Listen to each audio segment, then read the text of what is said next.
broadcast is now starting. All attendees are in listen-only mode. Hello, welcome to our webinar today. If you'd like a certificate of completion after you've listened to this webinar, you can send an email to eventscoordinator@vtfn.org. Before we get started, I just wanted to mention a few upcoming VFN events. First off is our annual conference, which is next Tuesday, April 3rd. We have a great lineup of workshops and a keynote speaker. The theme this year is Building a Good Life. And actually, some of our presenters from today's webinar will be doing a workshop for us. As far as upcoming webinars, we have one on April 12th about the Disabled Children's Home Care, also known as Vermont's Katie Beckett Medicaid. We have another one on April 18th, and the topic there is strategies to help caregivers who are working with traumatized youth. We have one on May 9th about person-centered thinking for families. And then on May 23rd, we have one entitled The Power of Positive Reinforcement, Strategies for Teaching Young Children. As always, we encourage you to ask questions. And here are our presenters.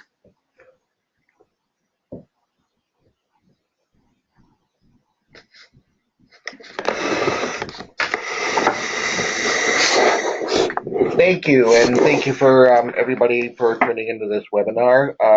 Today we would like to talk about confidence building, who I am and where do I want to go. And we're going to talk about how confidence and how pride can help people realize what they want to do in life, find the skills they want, and how that can relate to finding a job. We are presenting on behalf of the Vermont Center for Independent Living, or VCIL. VCIL is an independent nonprofit that provides a variety of organizations for people with disabilities. We have buildings all across the state of Vermont, including Montpelier, Bennington, Brattleboro, Burlington, Morrisville, and Rutland. And we are mainly run and people work there have disabilities. We feel that the best people who relate to people with disabilities and can advise people with disabilities are people with disabilities or peer work. So we do a lot of peer work one-on-one with people with disabilities to help them solve any problems they have, provide them with resources, and we also do what's called systems advocacy, where we work with organizations to make sure the laws are passed or rules are followed in relation to the American with Disability Act. And we provide a lot of other services throughout the state of Vermont. And now we can present who is speaking. Jake Levine, Information and Referral Specialist, and I also coordinate the Sue Williams Freedom Fund. My name is Nate Mazzaio. I am a peer advocate coordinator for the Burlington office, and I run our activities for Chittenden and Grand Isle and Franklin County. My name is Tom Hamilton. I'm the Youth Transition Coordinator and the Peer Advocate Coordinator out of the Montpelier office. And we cover Central Vermont and the Northeast Kingdom. So today we'd like to talk to you a little bit about how confidence and pride can help you with employment. As you can see written here in this presentation, we'll talk about how the things that you already do in your life can give you confidence and pride. A lot of time when any high school students are thinking about what they want to do in life, they're not really sure what they want to do or what they're good at. And what we like to talk about this and how you can find maybe what you want to do and what you're good at in stuff you already do, like your hobbies, your activities, and looking at that, you might find that you already have a lot of skills and strengths from doing hobbies and things that you do, or you can look at that and maybe determine what you want to do later on in life. We will go over confidence and pride, what they mean, how they work together, and we'll go over some of the examples of our own lives of how we've been able to turn skills that we developed into hobbies and skills to help us with our job. So this is a little bit about what we want to talk about, and we hope at the end you guys can understand what confidence and pride is and how people's own hobbies can help them determine what they want to do in life. Confidence is believing in yourself and that you can overcome any barriers that might come up. All right, participating in our hobbies can help us gain confidence, and how we do that is when you participate in your hobbies, you're gaining some skills, whether that's a hard skill or soft skill, and that can just make you more confident in everything that you do. All right. What is one of your hobbies? So we're going to be talking about some of our hobbies and how we gain confidence and some of those skills that we talked about. Yeah, so I'll start with some of the hobbies that I came up with. And one of my biggest passions is archery and bow hunting. And some of the skills that I've had to develop and that have led me to be confident in this is being able to remain positive and confident while I'm doing these things. It can really hurt my process or my form if I'm not remaining positive or if I start getting down on myself. It's taught me to be self-motivated. It's something I taught myself. I have a visual disability, so I had to overcome some barriers to get proficiency with this. It's helped me develop fine motor skills, which is more of a hard skill, and really be able to dial in a level of accuracy that I hadn't had before. I've needed some understanding of mathematics to progress in this, and I've even built some of my own bows, which requires some skill in that as well. And it requires stamina because it's something that I have to be able to do for long periods of time, and I've had to do some level of strength training to maintain that. Another hobby that I came up with is literature. I used to work in a bookstore for a long time, and I've always been really into reading. One of my favorite books is Watership Down, which I put up there. Literature has instilled a sense of creativity in me, and it's driven me to learn more about literature in general and getting to know different books and subjects that I like. It's given me some historical knowledge because I like to read history, which was something I had to work towards to be able to read history and not just exciting novels. Natural science as well is something that I was sort of taken by. There's a lot of really great natural science writers that live in our state, and I've gotten to know some of them through my reading. But the most important thing, I think, is a sense of vocabulary. Reading a lot has enabled me to have a bigger pool of words to pull from, which can be really helpful when you're engaging a potential employer or in any interview type setting. And now I would like to talk about a couple of my hobbies. So, my first hobby that I'd like to talk about is sailing. And as you can see in the pictures here, there are a couple of pictures of me sailing. One of me sailing with my dog, Domino. And one of the interesting things is that I actually never did sailing until after I became disabled. I had always liked being on the water, and but never really thought about it. And somebody told me about the program to do some adaptive sailing, and I was a little nervous at first, but then I decided to try it. And it kind of combined all the things I was interested in. I wanted something that was fun, something that was on the water, something that involved me to think. And I did it, and I have been doing it for a number of years, and I really enjoy it. Some of the things that I've learned on from sailing is problem solving, which sounds a little bit unusual, but you do have to navigate and figure out what's going wrong. You have to figure out how to adjust your sails, how to get things in the right place, maybe how to turn the boat and find the wind. In relation to that, patience is probably one of the number one things. You can be on the boat and there's a lot of wind and it's fantastic, but if there's no wind, you really you're basically sitting there and you have to think about ways to get out of that. Good under pressure. Anybody who's been on the crowded water with a lot of boats around, a lot of swimmers, and a lot of wind knows that you have to really make a quick decisions really fast and to get out of things. So sailing has really helped me do that with being good under pressure.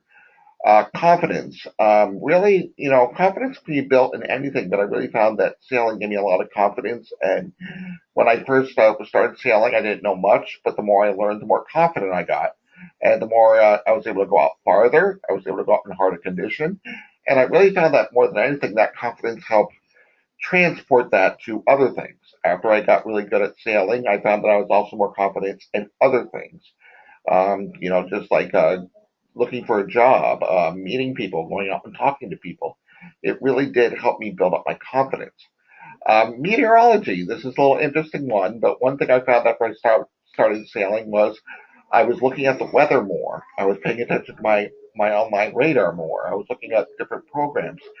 So really, if I'm thinking about a job, and if I wanted to go into that, I think I could put that on my resume that I have a strong knowledge of meteorology, whether helping work for a news organization or maybe do something with some other weather things.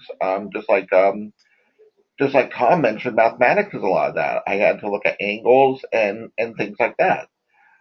So also fine motor skills. You really have to adjust yourself. So to adjust the boat to make sure you're turning quickly, and also physical and spatial awareness. You really have to look around what's going on around you.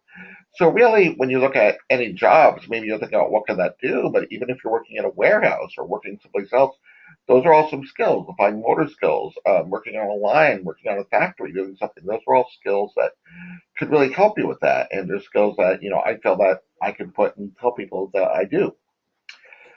Another hobby I have is reading comics, which might have people saying, well, what is that? And the interesting thing is this is also something that I didn't get into until later in life, until I was like in college. Never really read them as a kid.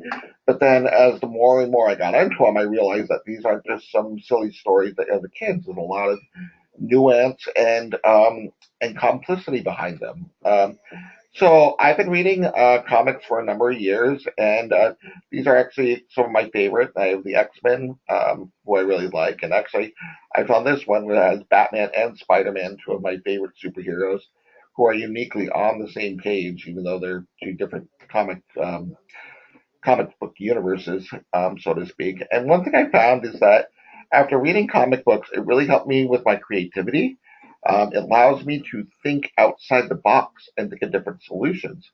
It just allows me to come up with solutions that might not be normal, and think of different solutions to things and maybe think of different um, ways of doing things. One thing that comic books does very well is it keeps you on top of current events and social issues. So something like X-Men, for example, is basically a relation to civil rights and how it relates to people of different races, colors, people with disabilities, and it really there's a lot of stories that are told with that. So if you wanted to get relations to maybe somebody might want to work for a news organization or a blog organization or something like that, that's something that reading comics could really relate to. I think problem solving and reasoning is something I already discussed. It really, it gives you a unique way of approaching problems. It gives you unique solutions to problems. And finally, artistry. A lot of people read comics just because it has beautiful, well drawn art. And so, if anybody's interested in maybe going something in the art path or graphic design, I think that's certainly something that they can put let people know that they really appreciate the art in comic books, or that they know certain graphic designers to do that. So those are certainly two of my hobbies that I think are helpful. All right. And one of my hobbies is sled hockey, which is a form of hockey for people with lower body impairment. And I myself use a wheelchair, and I had a spinal cord injury when I was 12 years old. So one of the skills that helps you with is team oriented, because hockey is a team sport. You have 6 people out there, so you have to be willing and able to work with everyone out there.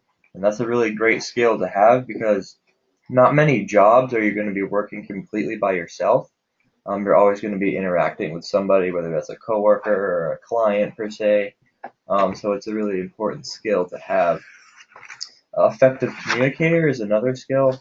And this one really comes in with letting people know, what your thoughts are, and whether that's on the ice, saying, there's a guy on you, or I have the or open, or something like that. And I'm also the captain of the team and set up scrimmages and practices, and just making sure that everyone knows what time to be at the rink, and what jerseys we're wearing, and all of that other stuff. and is a great skill to have when talking to employers, just to be like, I'm an effective communicator. I consider with everybody when setting up an event. Coordinated is another one. Also dependable. So I've been playing for about 9 years, and I think I've missed about 5 practices.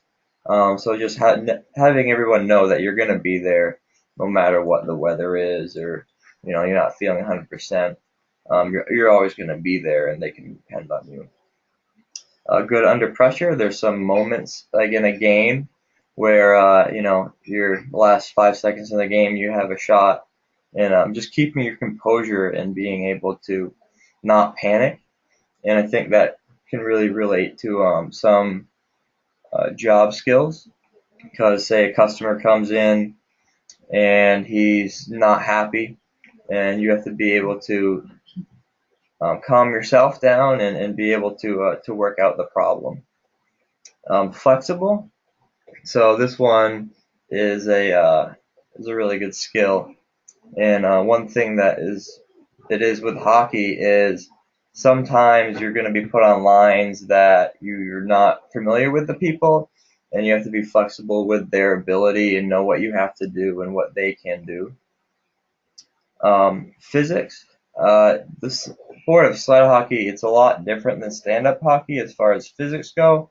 You're sitting in a sled and you have 2 sticks with ice picks at the end that you propel yourself with, and so you break down the game into minute little movements, and what's going to work best. How far you should reach, how far your stroke should be for turning, moving your hips and your shoulders, and just understanding stuff really. How they work is a good skill to have. Another interest of mine is I'm a car enthusiast. I have a project car that I work on, and some of the skills with that is problem solving, which is the definitely the big one with this, because generally you're fixing a problem with it, and problem solving skills is really big in employment. You're able to look at a situation and try to figure out what the solution would be. Is definitely a massive skill. Confident is one. It definitely builds my confidence when I'm able to do something correctly, like fix something or pull something off, like a modification that looks cool or something like that, and people comment you on that, and it just makes you feel really good, and you're able to do more stuff and harder stuff with that. Self-motivated, it is a lot of work to work on a car, and sometimes you don't really want to do it, but that's when you're like, all right, I need to be done, and I know I can do it, so we're gonna have to do it. Creative is another one. So when you're customizing a car, it's just expressing your personality and who you are as a person. So some people like paint their car pink or what have you. I don't do that. I like these small little changes, and being creative with that and being able to change small stuff on the car, and is a very good skill. And I'm also an employer. It's thinking out of the box, not always being cut and dry, and being able to look at stuff from different angles. Um, Mechanical definitely is a skill, and that's more of a hard skill, which you can learn just by repeating it, and just learning how the car works and how different brands have different engines and how everything works together. And For that, it could be a great job skill if you're going into something that's mechanical at all. You can say, I have all this experience with doing all this stuff on my own, and I can translate that into employment. Mathematics is another skill that you can acquire by being a car enthusiast, and that's with like setting up flares, how much offset you need, tire sizes, wheel sizes, for like horsepower stuff, what different mods will add horsepower and take away horsepower, and all your fuel ratio and all that stuff. There's definitely some skills that it helps with. Awesome. So those were some hobbies that we found taking examples from our own lives and how they related to building confidence in ourselves. But we also wanted to talk about pride.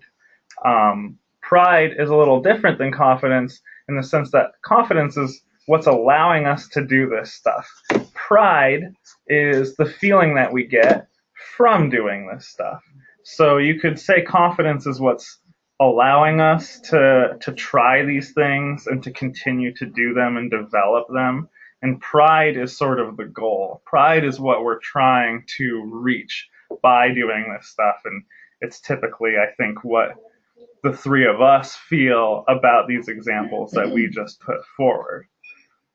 How can these things help us finding employment or succeeding in our education? Looking at our hobbies can help us, figure out what we want to be doing, figuring out what our interests are. They also, like we were just talking about in those specific examples, can help us identify what our real strengths are and what we want to draw attention to when we're trying to get those jobs. And those two things help us narrow down what jobs or classes we can identify that will jive nicely with our strengths and with our interests. We talked about hobbies. Some of those hobbies are sports. You could also talk about places that you volunteer or really anything that you've done that's interesting. A lot of employers are interested in hearing about traveling that you've done. Really, any experience that you feel passionate about is probably worth considering highlighting when you're talking to folks about employment or taking on some venture with them. And so we wanted to also talk a little bit about hard skills and soft skills. We've mentioned that a little bit in our examples of hobbies. And so we're going to define those a little bit and give some more examples of those. You'll see some are the same that we used in our individual hobbies. Thanks, Tom. So yeah, as Tom and Jake had mentioned, they had used word hard skills and soft skills a little bit. And these are really the two skills that employers or even schools look at when you are to see if you're the right fit for them, for work with them. So this is a time where you sit back and you want to look at the hobbies you do or the things that you employ and those things that you gain confidence doing, those things that gain pride in doing. And really want to sit down and put down what those skills you have learned, what those skills you're proud of, and really get to talk about those. So first are hard skills. Now, hard skills are part of a skill set that is required for a job. These are something very specific, something that's really taught in school. So when you teach something, these are the specific skills that you need to learn. So for example, we have mechanical knowledge. Now, as you heard, Jake talked about working on a car. If you're a car mechanic or you want to work in an auto garage, they're going to ask for a specific hard set skill. Do you know what a carburetor is? Do you know how an engine works? They're going to ask for these specific hard skills. So when looking at your hobbies, or even other things, anything else with working in a factory setting, working in any place else, those are something you want to put down. You want to put down what your mechanical knowledge is. Fine motor skills. These are things like maybe even typing or working on a line. Something that might require you to have fine motor skill movements. These are something that are specific that they have to teach. Navigation. That is something that you have to get your way around. Maybe if they're requiring you to be a truck driver or somebody who's going on a route, that is a specific hard skill. Just going through these, one thing that Tom mentioned was woodworking and carpentry, and putting together the bows. That is a hard skill. If you're going to be working at for a lumber place or a crafting place, that is a certain hard skill where you've done it, you're able to do it, you've gotten the confidence in it, take pride in it, put that down. Look for something that to ask for that. So we have a lot of other things on here, things like meteorology, something that I do if that's something I wanted to work for, something with science, either working for maybe a weather organization or someplace, even putting things down. That's another thing. Mathematics. I think we all talked about mathematics. Those are hard skills that people are looking for when looking for college or for a job. So now some soft skills. Soft skills are a little more nuanced, a little more complicated. These are not things that are specifically taught. Yeah. Yeah.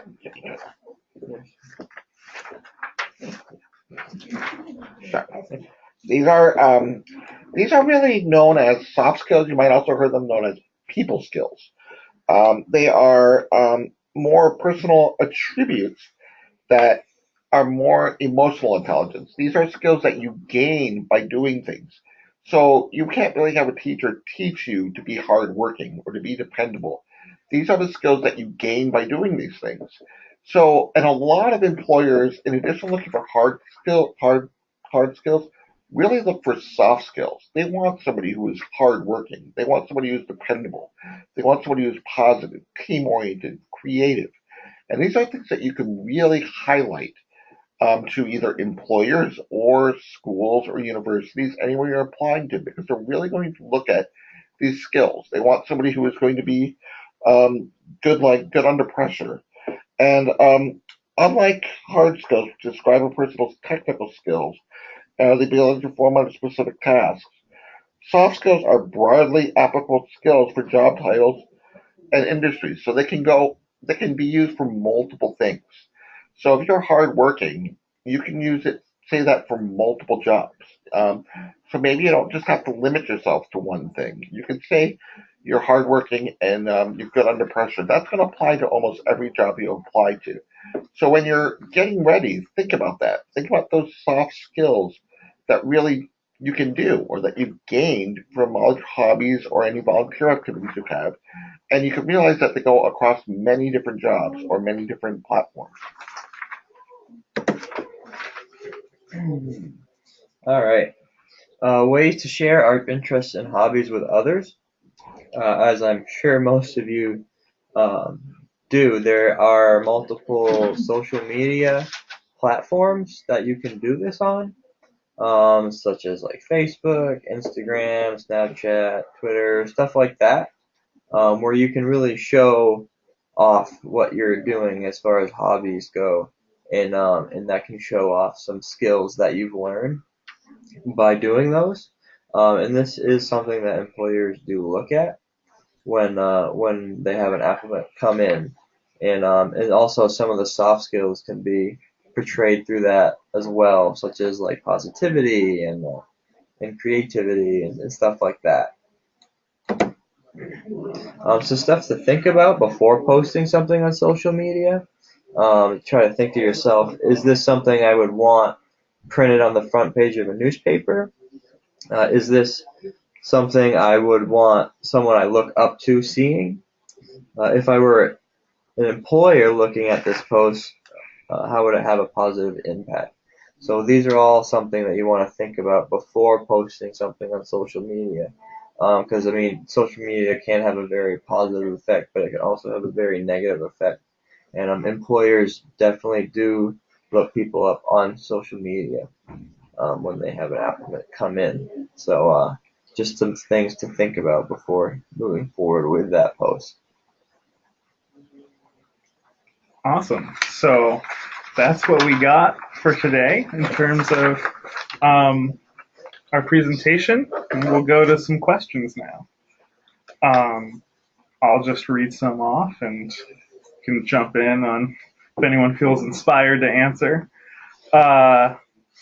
Good one here. What obstacles did you face when you got involved with your hobbies? What did you do to overcome those obstacles, and who helped you? Okay. I can answer that. So when I started working on my car, I'm a wheelchair user, and so I couldn't really reach inside of the engine bay to do some of the stuff. So what I ended up doing is I had a thick foam mat, so I actually lay that on top of the engine, and crawl on top and sit on top and work on the vehicle like that. And my father actually helped me come up with that idea. because I just couldn't reach, and it was kind of, it was definitely an obstacle. And so we do that, and that works very well. And yeah. Just to add on to what Jake said, I think with any hobby I had, the biggest obstacle is figuring out how to do it and gaining confidence. So, one example I gave was sailing. When I first started, I knew nothing about sailing, and I was very nervous about doing it, and I really didn't know how to do it. So, it took me several times to actually figure out what to do, how to turn, how to judge the wind. And at first, the first time I did, I'm like, oh my god, I'm terrible. I don't want to try this again. This is very frustrating. But the more I did it, the more I learned, the more confidence I gained in it. And one of the other things I did was, I talked to people. I talked to people who knew more about this than I did, and I listened and I got their help. So certainly one of the advice I would give people to overcome certain obstacles is don't be afraid to ask for help. Don't be afraid to ask for ways to improve yourself. Most of the times, people are more than happy to do that. They're more than happy to help you because in the end, they want you to do better, and it will ultimately help you become a better worker at anything you do. Awesome. And yeah, I would just chime in, particularly with my experience learning archery.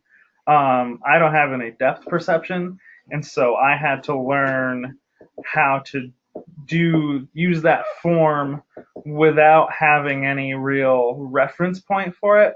And honestly, I used YouTube and I just watched how people were moving their bodies in a way and what they were doing to when they weren't using a sight mechanism, how they were adjusting. And I just watched a lot of people do a lot of different forms and replicated them by seeing where their hands were, where their elbow was, all of that stuff when they were drawing, and really just trying it until I figured out something that worked. And it just took a lot of time up front of trial and error, and then it just really made sense one day.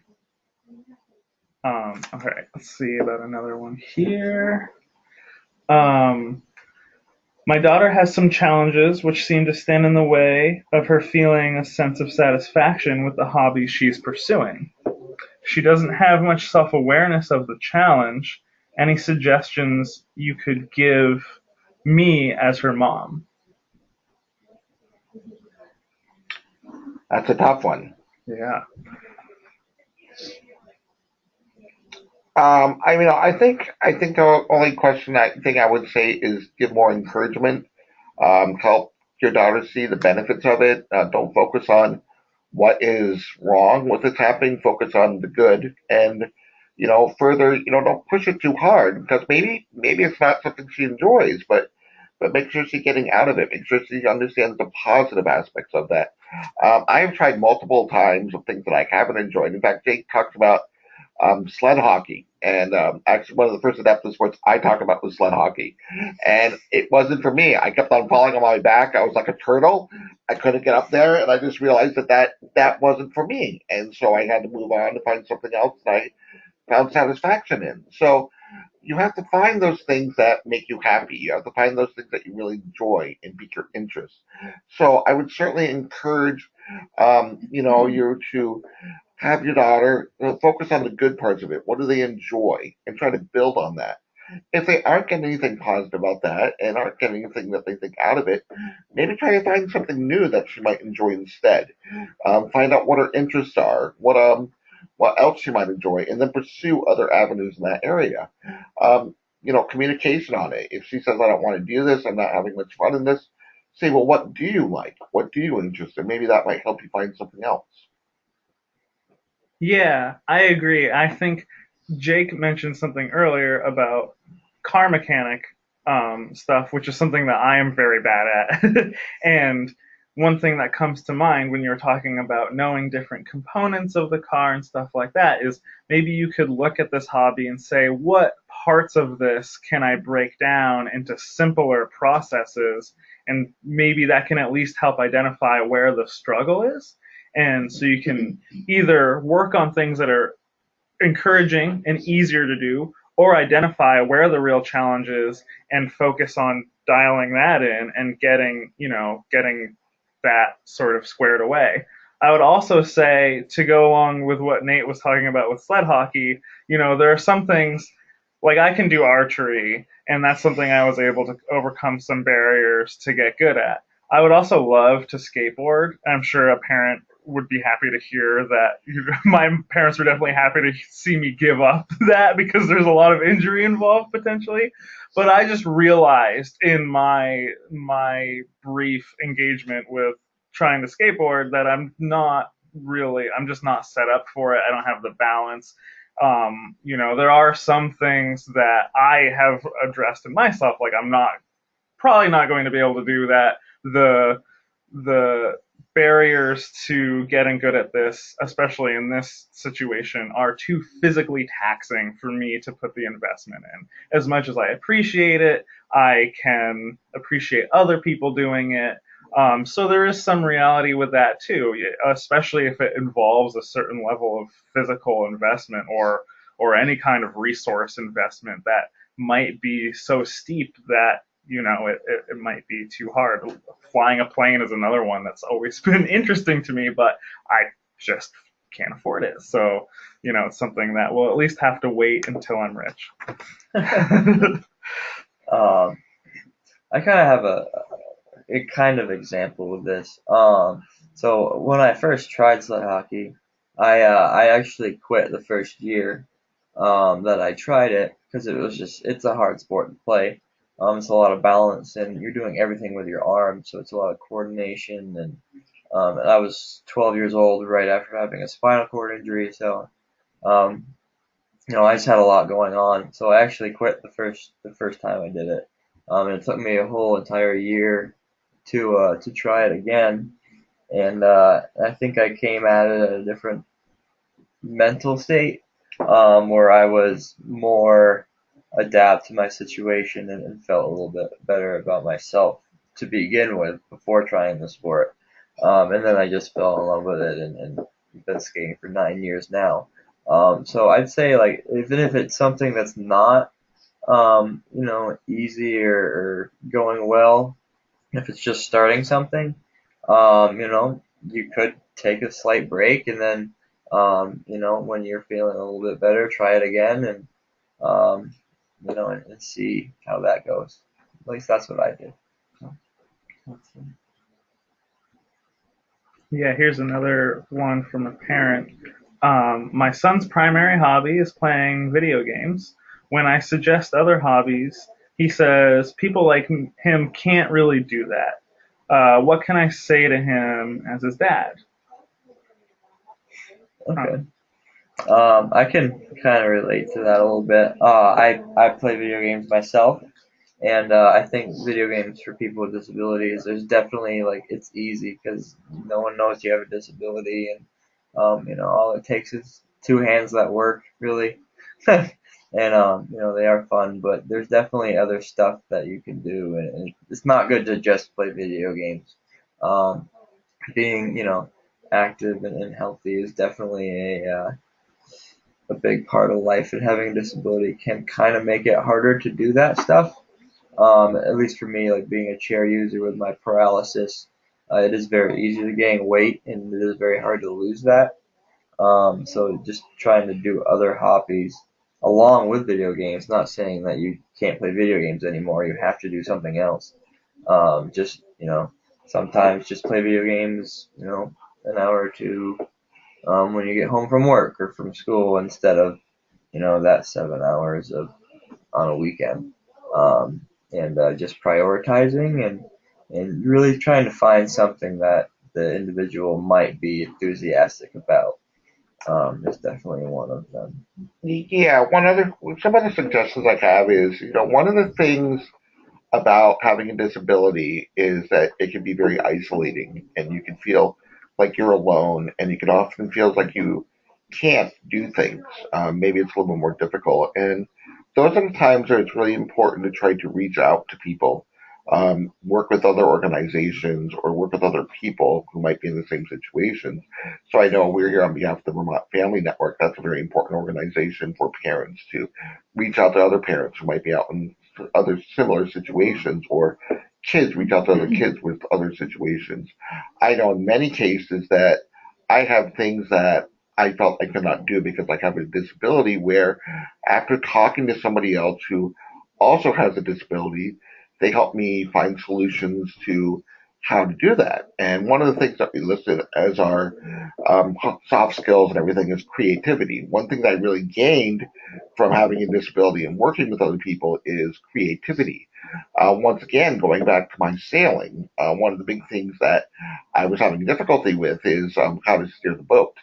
I have two prosthetic limbs, and putting it over the little single tiller wasn't really possible for me. And so after working with somebody who developed a method of actually creating a wider tiller with almost looked like a goalpost that I could put both my hands on, that would allow me to do it. This is something that I just really didn't think I could do.